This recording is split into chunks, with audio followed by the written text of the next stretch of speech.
The ticking of the clock on my living room wall felt like a countdown to detonation. In exactly 30 minutes, Vanessa would arrive to sign the final settlement papers, completely unaware of what awaited her. She walked out of our marriage with a smug smile 3 months ago, convinced she was trading up. Today that smile would vanish. I adjusted my tie in the mirror, noticing how much better I looked now compared to the broken man I'd been at Thanksgiving. The doorbell would ring soon, and everything I'd meticulously planned since she left would finally come to fruition. Revenge, they say, is a dish best served cold. Mine had been chilling for exactly 93 days. I still remember the moment everything fell apart. It was Thanksgiving Day, and I'd spent hours preparing a feast for our families. Vanessa had been distant for weeks, constantly at the gym, coming home late smelling of expensive cologne that wasn't mine. I wasn't an idiot, but I was hoping, praying, really, that whatever phase she was going through would pass. We'd been married for 6 years, built a life together. I'd supported her through law school while working 2 jobs, believing in the future we'd planned. The turkey was just out of the oven when she walked into the kitchen, dressed not for dinner, but in sleek going-out clothes, a small suitcase by her feet. "I can't do this anymore, Daniel," she said, her voice oddly calm. "I've met someone else. He makes me feel alive again." I stood there, oven mitts still on my hands, as she explained how her personal trainer, Ethan, was everything I wasn't: spontaneous, passionate, exciting. The knife twisted deeper when she added, "I've been unhappy for so long. You were too busy working to notice. Too busy working to give her everything she'd ever wanted. Too busy building the foundation of our life while she was building her affair."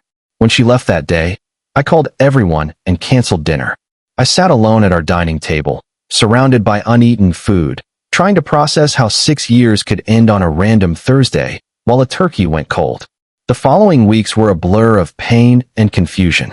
I lost weight, couldn't sleep, barely functioned at work. Meanwhile, Vanessa's Instagram filled with pictures of her and Ethan at exclusive restaurants, weekend getaways, and at the luxury condo his wealthy parents had bought him.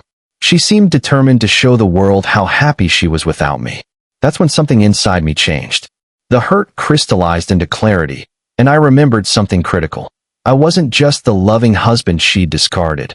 I was also the financial strategist who had quietly built and protected our assets for years. Vanessa didn't know that I'd been preparing for a market downturn for months, moving significant portions of our investments into separate accounts that, while still marital property, would require my signature to access.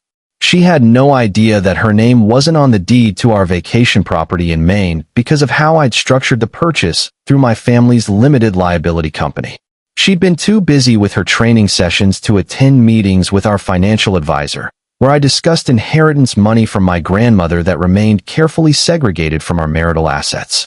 Most importantly, she had no clue about the prenuptial agreement clause that she'd signed without reading thoroughly, the one that significantly reduced her claim to any asset appreciation during our marriage in case of infidelity. The doorbell rings, yanking me back to the present.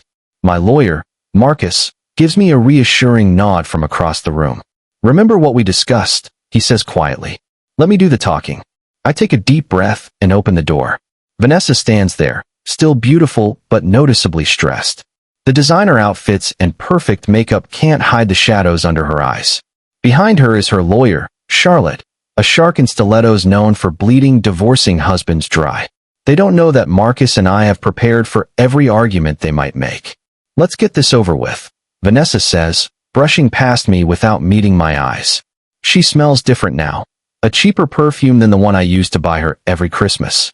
We settle in the living room, the same room where we once hosted game nights with friends, where we'd planned our future children's names. Now it feels like a battlefield. Charlotte starts aggressive, as expected. "We've reviewed your proposal, and it's completely unacceptable. My client is entitled to half of all marital assets, including the appreciation of your investment portfolio and equity in both properties." Marcus smiles politely, the kind of smile that doesn't reach his eyes. "Actually, we should discuss the prenuptial agreement first, specifically Section 7.3 regarding infidelity." Vanessa shifts uncomfortably while Charlotte dismisses this with a wave. "Prenups are challenged successfully all the time. Your client significantly outearned mine during the marriage." "That's partially true," Marcus replies, sliding across copies of documents I've spent weeks gathering. But Ms. Reed was employed throughout the marriage, making her financially independent. And we have documented evidence of the affair beginning approximately 8 months ago, well before the separation.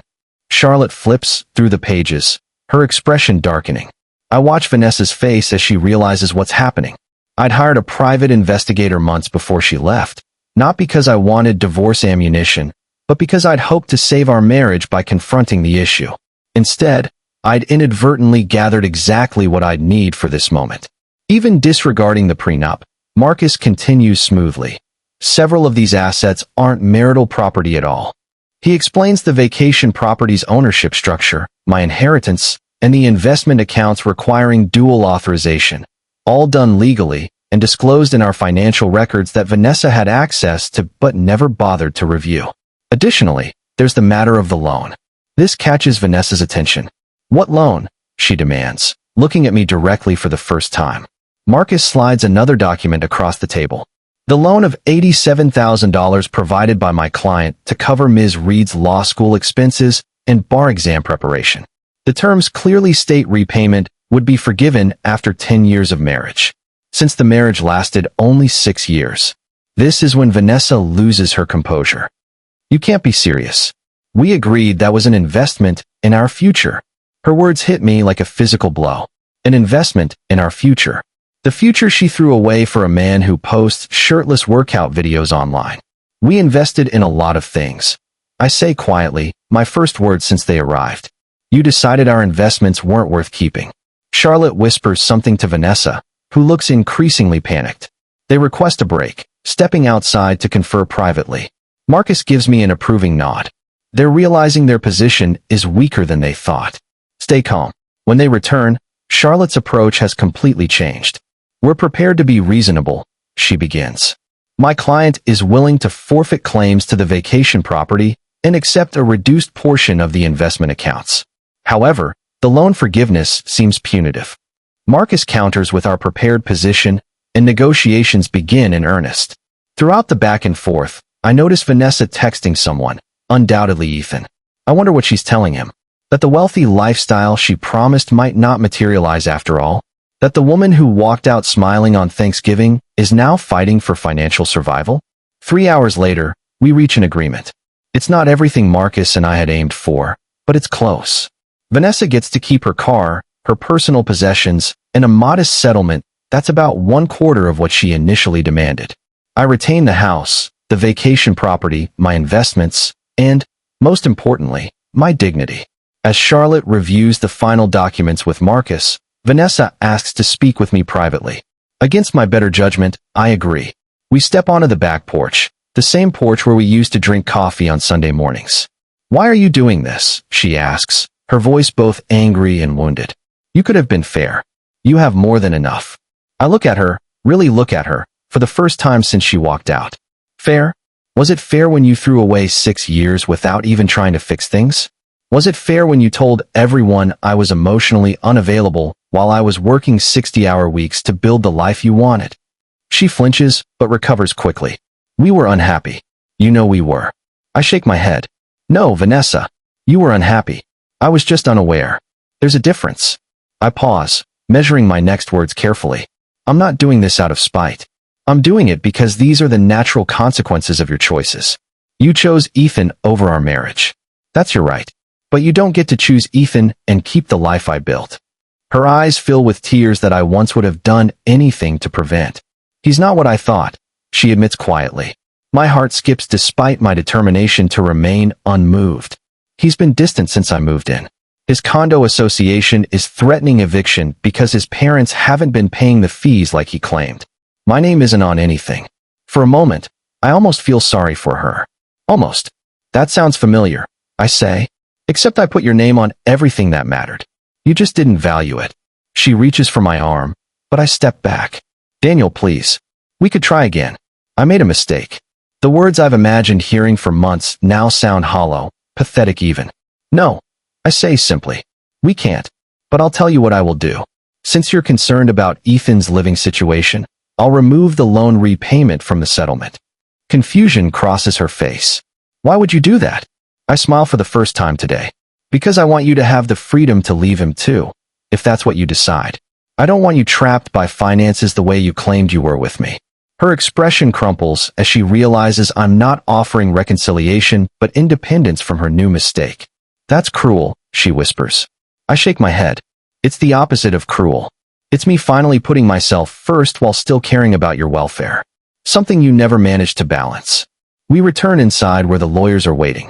Marcus raises an eyebrow when I tell him about waiving the loan repayment, but he makes the adjustment without comment. Papers are signed. Hands are shaken with formal politeness. As they prepare to leave, Vanessa pauses at the door. The equity firm called about your promotion yesterday. They left a message on our old home number. I'd been interviewing for a senior position before everything fell apart. A job that would have meant less travel, more stability, all the things she claimed to want. I got it, I confirm. I start next month. Something passes across her face, regret, perhaps, or simply the recognition of timing's cruelty. Congratulations, she says softly. You always did know how to plan for the future. Then she's gone, Charlotte guiding her to the car where, through the window, I see her finally break down in tears. Marcus gathers his briefcase. That was generous about the loan, he comments. I shrug. It's just money. And it wasn't really about the money anyway. He nods understanding. What will you do now? The house is awfully big for one person. It's a question I've been considering for weeks. I'm selling it. Too many memories.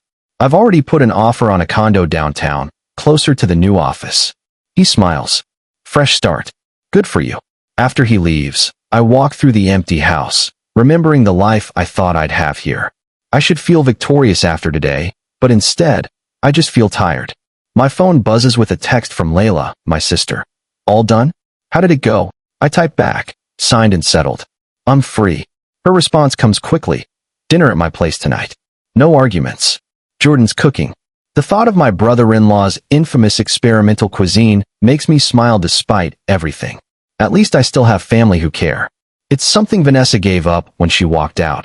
Not just me, but the entire support system she'd gained through our marriage.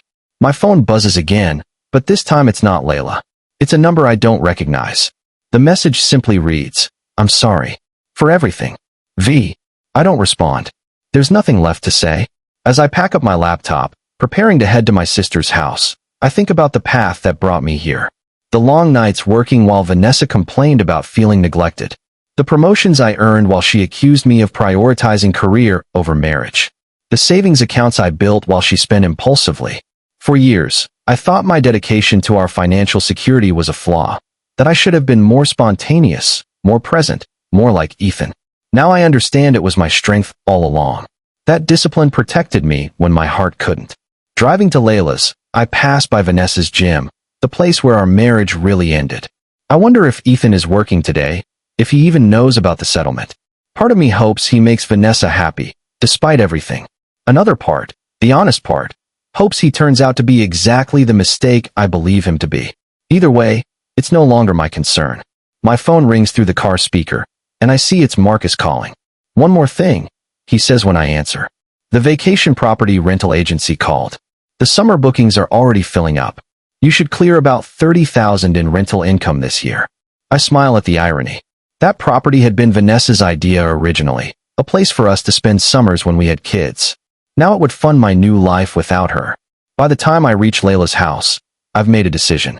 You look different, she says when she opens the door, studying my face. Less haunted. I hug her tightly. I'm getting there.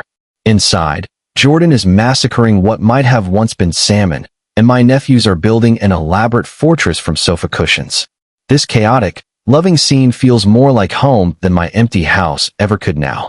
Over dinner, I tell them about the settlement, about Vanessa's attempt at reconciliation, about the plans for my new condo. I'm proud of you, Layla says, reaching for my hand. Not for the money stuff, for not taking her back. She didn't deserve a second chance. I consider this as Jordan serves dessert, store-bought, thankfully. It wasn't about what she deserved, I explain. It was about what I deserve. My sister nods approval. After dinner, as we wash dishes side by side like we did growing up, Layla asks the question I've been dreading. Do you still love her? The plate in my hand suddenly feels heavy. Parts of her, I admit. The parts that weren't real, probably. The woman I thought I married. Layla bumps my shoulder gently. You'll find someone better. I smile but don't respond. That's not something I'm ready to consider yet. On the drive home, I take a detour past the downtown area where my new condo is located.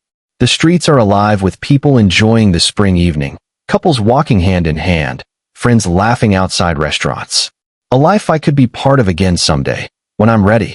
My phone buzzes again, another text from Vanessa. Can we meet tomorrow? There's something I need to tell you in person. I pull over, staring at the message for a long moment. 6 months ago, even 3 months ago, I would have jumped at this opportunity. Now, I simply type. No need. Whatever it is, we've said everything that matters. Take care of yourself, V. Back at the house. My house now, legally and emotionally. I pour a glass of whiskey and step onto the back porch. The night is clear, stars visible despite the city lights. I think about the day's events, about Vanessa's tears, about the settlement that gives me back everything except the years I invested in us. Was it worth it? The meticulous planning, the strategic financial moves, the emotional discipline it took to see this through? I take a sip of whiskey, feeling its warmth spread through my chest. Yes, I decide. Not because I wanted revenge, but because I needed to prove, to Vanessa, to myself, to anyone watching our story unfold, that you don't get to discard people and keep the life they built for you. My phone rings again. It's Marcus, calling unusually late. Sorry to bother you, he begins, but there's something you should know. Charlotte called. Apparently, Vanessa's been served eviction papers. Ethan's condo situation is worse than she realized. I close my eyes, fighting the instinct to help her. Not my problem. I say, more to convince myself than Marcus. He hesitates. There's more. Charlotte mentioned that Vanessa is, well, she might be pregnant. The world seems to stop. Ethan's? I managed to ask. She claims so, but the timing. He doesn't need to finish. The timing means it could be mine. I'll call you tomorrow, I say, ending the call before he can respond. I sit in the darkness, mind racing. A child changes everything, if it's mine. If Vanessa is telling the truth. If this isn't just another manipulation. I think about my own father, who left when I was 7, how that shaped every decision I've made as an adult. The determination to be financially secure, to never abandon responsibilities, to build rather than destroy. Could I walk away knowing there's even a possibility? The whiskey tastes bitter now. I set it aside, reaching instead for my phone. I don't call Vanessa. Instead, I text Layla, need advice. Can I come back over? Her response is immediate. Doors open. Jordan's making tea. An hour later, sitting in my sister's kitchen, I've laid out the whole situation. Layla listens without interrupting, her expression unreadable. DNA test, she says finally. Before anything else. Before conversations, before arrangements, before you let her back into your head. Jordan nods agreement from across the table. And if it is yours? I ask the question that's been haunting me. Layla reaches for my hand. Then you'll be an amazing father, regardless of your relationship with Vanessa. Her confidence steadies me. And if it's not? She squeezes my fingers. Then you'll finally be free to start over completely. I drive home with a clearer head, a plan forming. I'll contact Vanessa tomorrow, agree to meet on my terms, neutral location, specific topics, emotional boundaries. I'll insist on verification before commitment. I'll protect myself while still doing the right thing. As I pull into my driveway, I notice a car parked on the street. Vanessa's red Audi, the one she fought to keep in the settlement. She's sitting on the front steps, waiting. So much for plans and boundaries. For a moment, I consider driving away, avoiding this confrontation until I'm better prepared. Instead, I park and walk slowly toward her, maintaining the emotional distance I've worked so hard to achieve. You shouldn't be here, I say, stopping several feet away. She looks terrible, makeup smudged, hair hastily pulled back, eyes red from crying. Nothing like the polished woman who sat across from me with her lawyer this morning. I know, she admits. But I couldn't wait. She stands, hands protectively crossed over her stomach in a gesture that answers one question. How far along? I ask, cutting to the chase. She looks surprised that I know. 11 weeks. I just found out last week. I was going to tell you today, but then everything with the settlement. Her voice trails off. The timing means conception would have been around Thanksgiving, just before she left. The cosmic irony isn't lost on me. I need a DNA test, I say flatly. Her face crumples. You think I'm lying? I don't soften. I think you're desperate. There's a difference. The words hit their mark. She flinches visibly. It's yours, Daniel. There was never anyone else before Ethan. I laugh without humor. Forgive me if your word isn't enough anymore. We stand in uncomfortable silence, the weight of our failed marriage and possible future hanging between us. Finally, she nods. Whatever you need. Test, doctor's appointments, verification. But it's yours. And I'm not asking to come back. I know that's over. I need help. Ethan left when I told him. Said he's not father material. Of course he isn't. Men who pursue married women rarely are. I unlock the front door, holding it open. Come inside. It's cold, and we need to talk. She hesitates, clearly surprised by the invitation. Just talking, I clarify. Nothing more.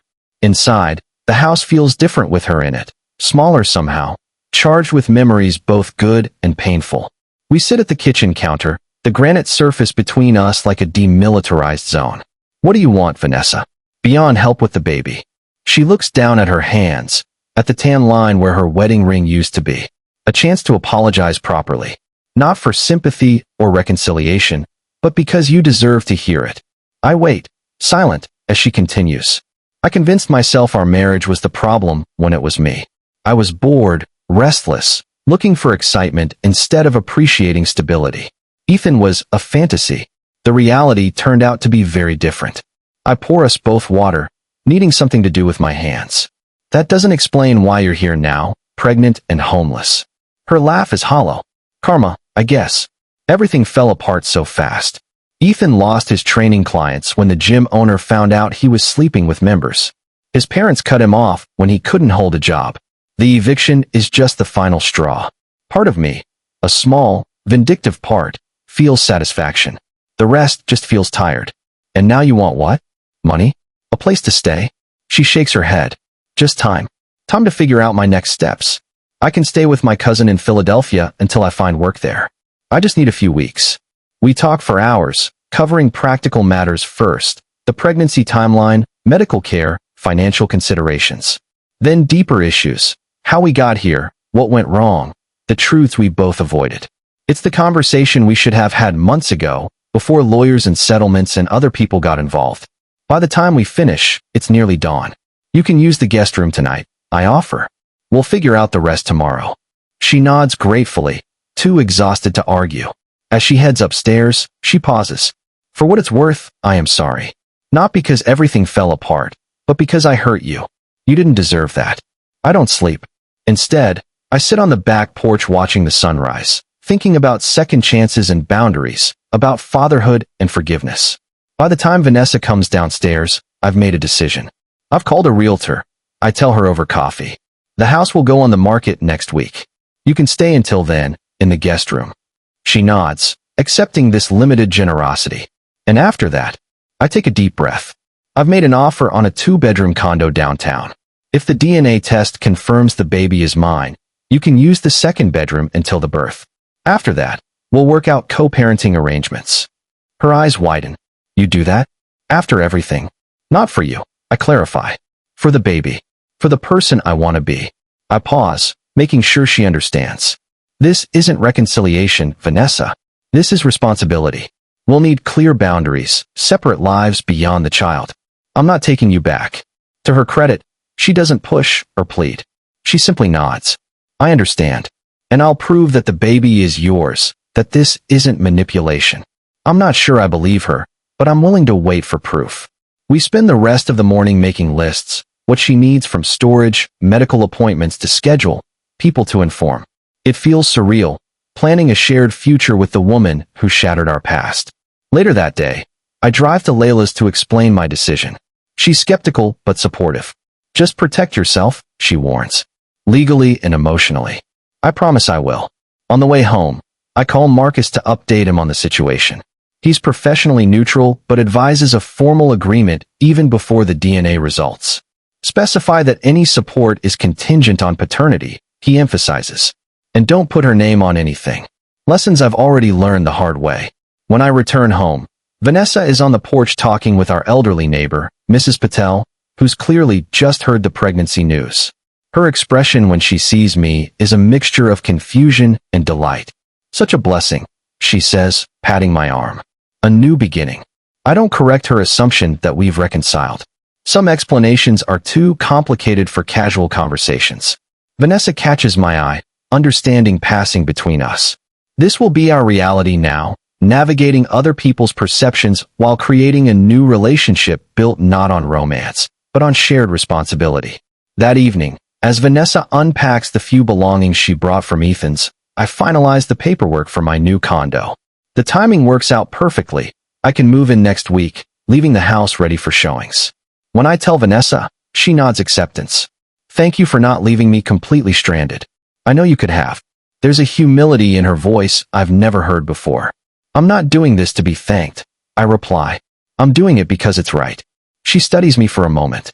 "You always did have a stronger moral compass than me." It's not meant as flattery, just acknowledgement. As we prepare for bed, me to the master bedroom, her to the guest room, she hesitates in the hallway. "Do you think you'll ever forgive me? Not to get back together, just for closure?" I consider the question carefully.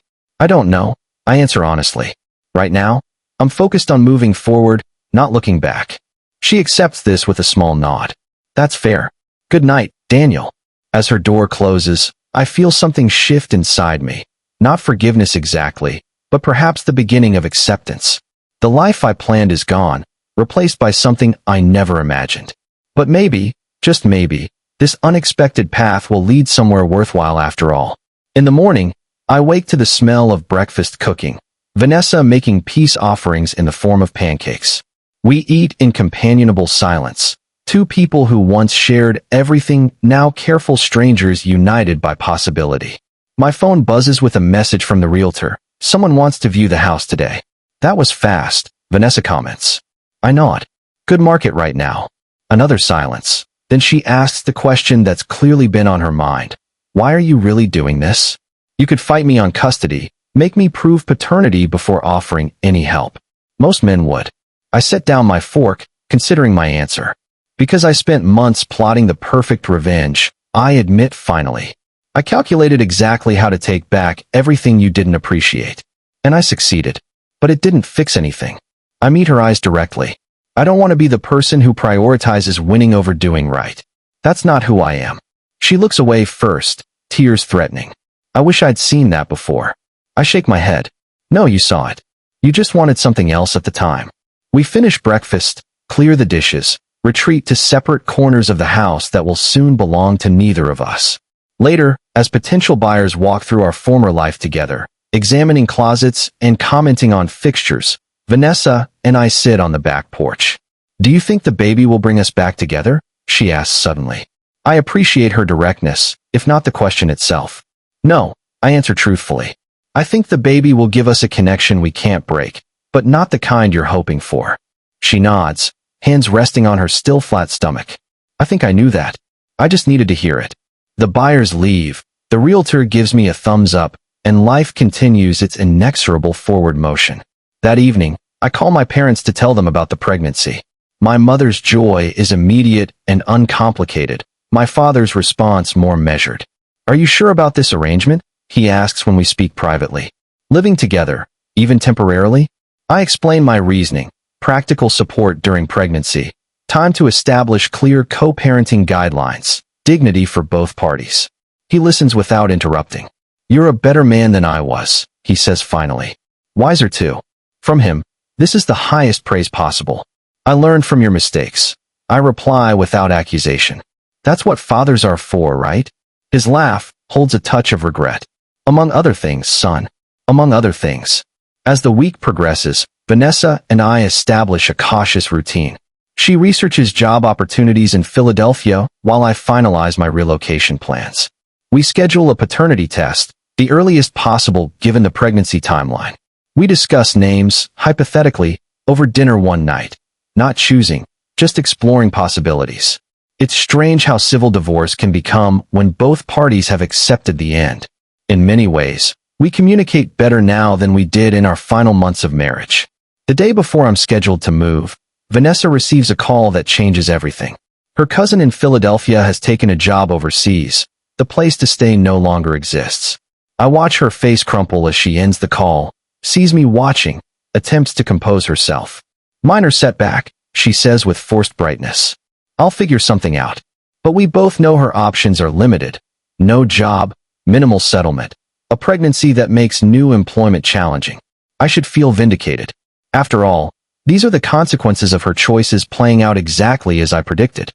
Instead, I feel an unwelcome responsibility. "The offer stands," I hear myself saying.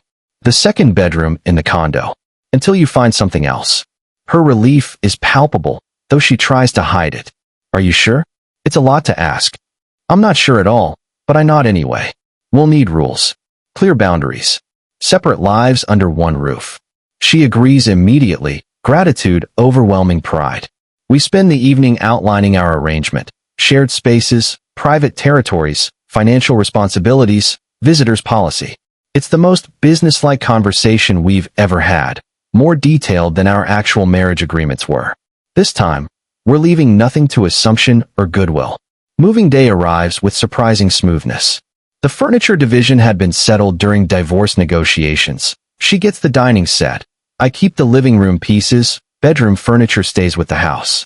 Our personal belongings fit into separate vehicles, physical manifestation of our separated lives. The condo feels both strange and promising when we arrive. Neutral territory, no shared history, a blank canvas.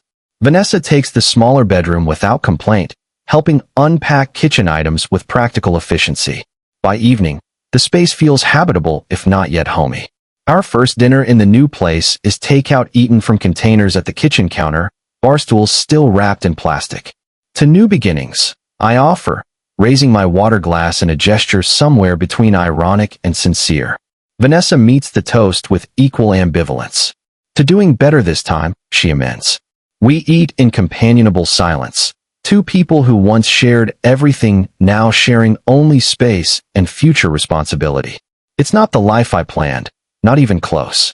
But as I watch Vanessa unconsciously rest her hand on her stomach while she reads apartment listings on her phone, I recognize an unexpected truth. Sometimes the path forward runs right through the past you were trying to escape. The paternity test results arrive 3 days later, positive, as Vanessa insisted they would be. I'm going to be a father. The knowledge settles in my chest, heavy with both responsibility and unexpected joy. "I told you," Vanessa says, not triumphantly but with quiet certainty. I nod acknowledgement. "We should call Dr. Rivera, schedule the first official appointment." She smiles, the first genuine smile I've seen from her in months. "Already did. Next Tuesday at 10. I hope you can make it." I rearrange my calendar immediately, prioritizing this new reality. That night, alone in my room, I find myself thinking not about Vanessa or our complicated situation, but about the child. My child. How different their life will be from what I'd imagined for my first baby. Parents living separately from the beginning, relationships defined by legal agreements rather than loving commitment. Yet as I consider our arrangement, I realize it might offer some advantages too. No fighting for this child to witness, no slow disintegration of parental bonds, no betrayal narratives to navigate. Just two adults committed to co-parenting with respect and boundaries. Perhaps that's more valuable than the traditional family I'd planned. The following week establishes our new normal. Vanessa interviews for legal positions in the city, fewer options than Philadelphia, but proximity to the baby's father outweighs other considerations now. I settle into my new role at the equity firm, explaining my changed personal circumstances to curious colleagues with minimum details. We pass each other in the condo like respectful roommates, sharing occasional meals, dividing household tasks, maintaining careful distance. It's nothing like our marriage, yet strangely more functional than our final months together had been. The doctor's appointment brings another shift. Seeing the ultrasound image, the tiny flickering heartbeat, the outline of developing features, transforms abstract knowledge into emotional reality. Vanessa cries openly. I maintain composure until we reach the parking lot, then sit in my car for 10 minutes, overwhelmed by feelings I hadn't anticipated. That evening, we talk more openly than we have since before Thanksgiving, about hopes for the child, about parenting philosophies, about our own upbringings, and what we want to replicate or avoid. For the first time, I can imagine a future where we're not just civil co-parents, but perhaps even friends of a sort. As weeks pass, Vanessa's pregnancy becomes more visible, her symptoms more pronounced. I find myself noticing details I'd have missed in our married life. Her discomfort with certain foods, her afternoon fatigue, her determination to maintain career momentum despite physical challenges. She accepts a position with a smaller firm downtown, less prestigious than her previous role, but walking distance from the condo. I help her prepare for interviews, review her contracts, celebrate her success. Not from obligation, but from genuine goodwill. The bitterness that drove my divorce strategy has faded, replaced by something more constructive. One evening, returning from work, I find Vanessa on the balcony looking out at the city lights.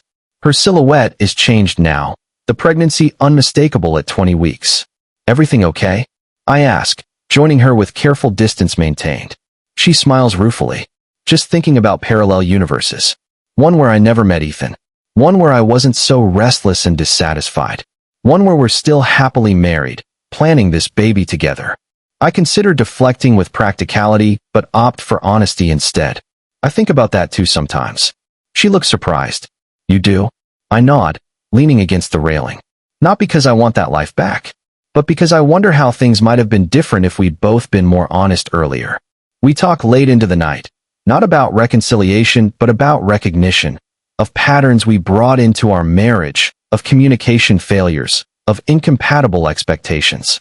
It's the post-mortem our relationship deserved, but never received during the divorce negotiations. When Vanessa eventually yawns and stands to go inside, she pauses. Thank you for this. For everything, really. You had every right to be vindictive, but you chose compassion instead. I shake my head. Not compassion. Self-preservation. Vindictiveness would have poisoned me eventually. She studies my face. You really believe that, don't you? I nod. I do. Revenge is satisfying, but it doesn't build anything lasting. The nursery takes shape slowly. Neutral colors, simple furniture, books already filling shelves. Vanessa and I choose items separately, but with surprising synchronicity. My sister visits, skeptical at first about our living arrangement, but gradually won over by its practical functionality. It's weird. She admits over coffee while Vanessa is at work.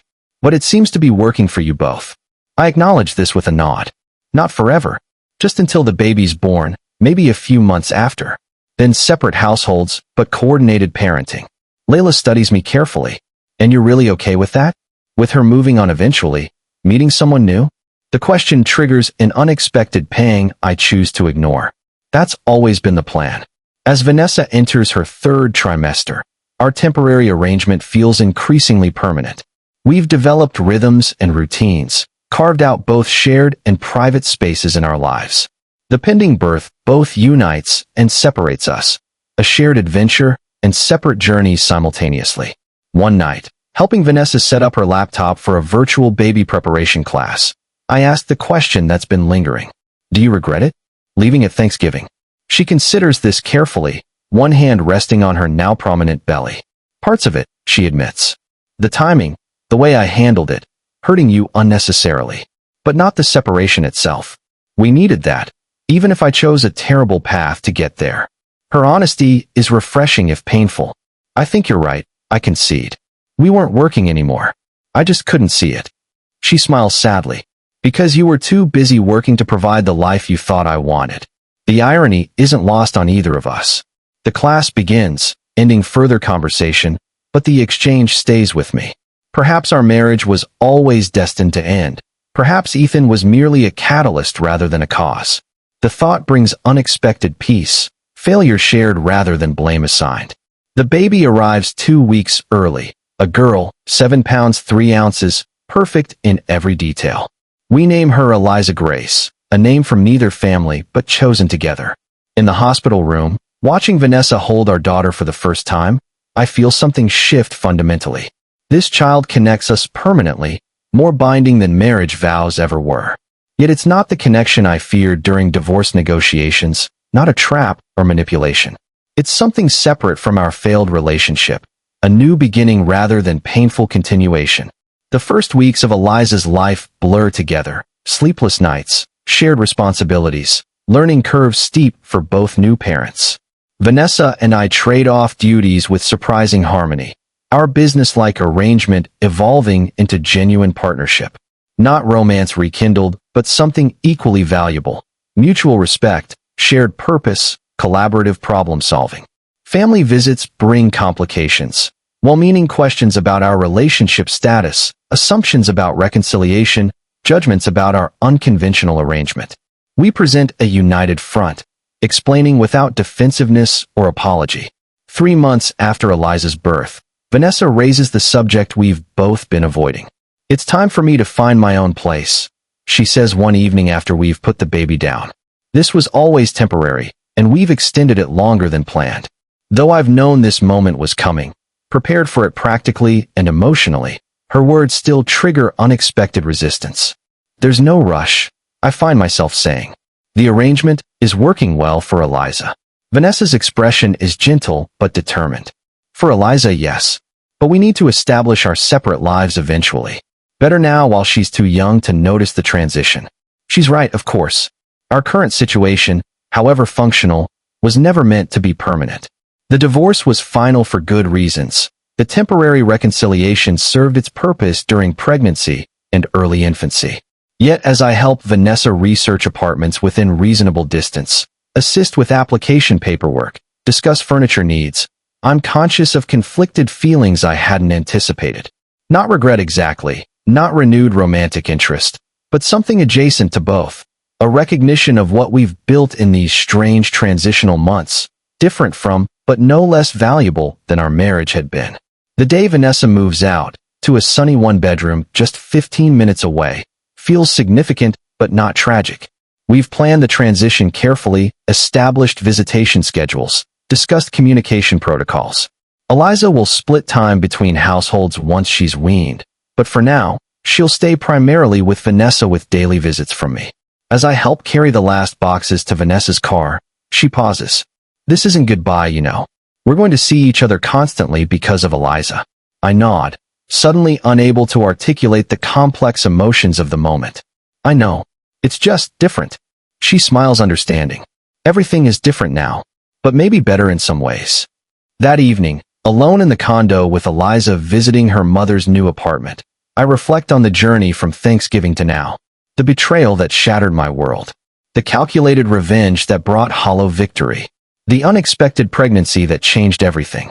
The temporary arrangement that taught us both how to rebuild from ruins. Most importantly, the daughter who transformed loss into new beginning. I think about parallel universes again. The one where Vanessa never left, where our marriage limped along in quiet discontent. The one where revenge remained my priority, where co-parenting became another battlefield. The one where Eliza doesn't exist at all. None seem preferable to this reality, complicated and unexpected as it is. My phone buzzes with a text from Vanessa. She's sleeping. "Come over for dinner tomorrow? We should talk about the pediatrician appointment next week." So ordinary, so domestic, so far from the legal negotiations of our divorce. I reply, "I'll bring dessert. 6 p.m. works." This is our life now, separate but connected, divided but collaborative, ended but ongoing. Not the happily ever after I'd planned, but perhaps something more honest, more earned, more resilient. She left me at Thanksgiving for her gym trainer. I let her have him, then took back everything else. Except what I didn't want to keep. Except what didn't matter in the end. Except what we both needed to lose to find something better.